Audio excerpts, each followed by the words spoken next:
Main process madam. వాళ్ళు ఏ కంట్రీకి వెళ్దాం అనుకున్నా కూడా యూనివర్సిటీ షార్ట్ లిస్టింగ్ దగ్గర నుంచి వీసా వరకు తీసుకెళ్లే టీం అందరు madam. Back and application team మొత్తం. గ్రౌండ్ ఫ్లోర్ లో చూసుకునేసరికి ఫైనాన్సింగ్ డిపార్ట్మెంట్, ఫిన్టెక్ వాళ్ళు. ఫస్ట్ ఫ్లోర్ అంతా కూడా మాక్ ఇంటర్వ్యూ ప్రిపరేషన్ లో ఉంటుంది. సెకండ్ ఫ్లోర్ అంతా ప్యూర్లీ మెంట్ ఫర్ కౌన్సిలింగ్, అంటే ఏ కంట్రీని మనం చూస్ చేసుకోవాలి అనే decision making place second floor. ఆ డెసిషన్ తీసుకున్న తర్వాత దాన్ని సక్సెస్ చేసుకునే ప్లేస్ ఈ third floor madam. Purely meant for only back and application. University నుంచి డైరెక్ట్ డిఎస్ఓస్ తో కాంటాక్ట్ లో ఉండే టీం వీళ్ళు. సో అప్లికేషన్ ప్రాసెస్ గురించి చెప్పండి, ఎలా ఉంటుంది?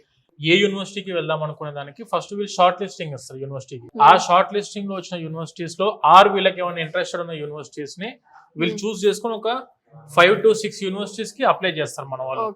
అప్లై చేసిన తర్వాత యూనివర్సిటీ ఆఫర్ లెటర్లు వస్తాయి. యూకేకి అయితే 1 day లో ఆఫర్ లెటర్ ఇప్పిస్తాం. ఆఫర్ లెటర్ వచ్చిన తర్వాత క్యాస్ ఇనిషియేట్ అయ్యే కంటే ముందు ప్రీ క్యాస్ ఇంటర్వ్యూస్ ఉంటాయి. ఈ ప్రీ క్యాస్ ఇంటర్వ్యూస్ చేయించే సపరేట్ మాక్ ఇంటర్వ్యూ ప్రిపేర్ చేసే టీం మన దగ్గర అందుబాటులో ఉంది.